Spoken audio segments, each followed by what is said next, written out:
తీటమల్లిగాడు వీడు. తీటమల్లిగాడు.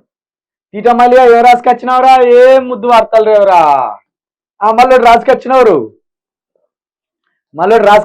ఇక మొత్తం పరుసుకొచ్చిండు ఇవాళ. అద్భుతాన్ని పరుసుకొచ్చిండు. గీయన ఎన్నెన్ని మాటలు ఇచ్చావురా ఉత్తమ్ కుమార్ రెడ్డిని మళ్ళీగా మర్చిపోయినావురా? ఉత్తమ్ కుమార్ రెడ్డి సన్యాసి. ఉత్తమ్ కుమార్ రెడ్డి గంపగుత్తగా అమ్మేసిండు కాంగ్రెస్ పార్టీని కేసీఆర్ కి. ఉత్తమ్ కుమార్ రెడ్డి వస్తావా హుజరాబాద్ లో తెలుసుకుందాం. ఎన్ని మాట్లాడితేవిరా? అక్కడికి ఉత్తమ్ కుమార్ రెడ్డి కాలే ముక్తా అంటివి. ఉత్తమ్ కుమార్ రెడ్డి వార్త లేకపోతే వెళ్ళటట్లేదా నీకు? క్షమాపణ చెప్పాలి.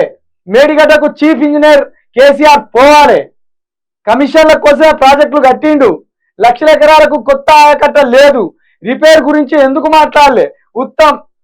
మంత్రి ఉత్తమ్ కుమార్ రెడ్డి గారు మీరు మాట్లాడితే మన రమణ రెడ్డి అని ఒక కమెడియన్ ఉండే, ఏది 60s తెలుగు సినిమా ఇండస్ట్రీలో రమణ రెడ్డి అని ఒక కమెడియన్ ఉండే.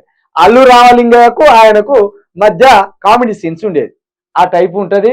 జర మాట్లాడరాక ఏదో నువ్వు మాట్లాడు, కేసీఆర్ వచ్చేమో నిన్ను అనవసరంగా తిట్టుడు, ఇదే జరిగేది. జర క్షమాపణలు ఎవరు చెప్పాలి? ఎందుకు చెప్పాలి? దేనికి చెప్పాలి? మీరు ఏదంటే అదే మళ్ళీగా మంచిగా ఎన్కేసు కత్తావు కదా, ఇన్ని రోజులు తిరిగి ఇప్పుడు ఎన్కేసు కత్తివి.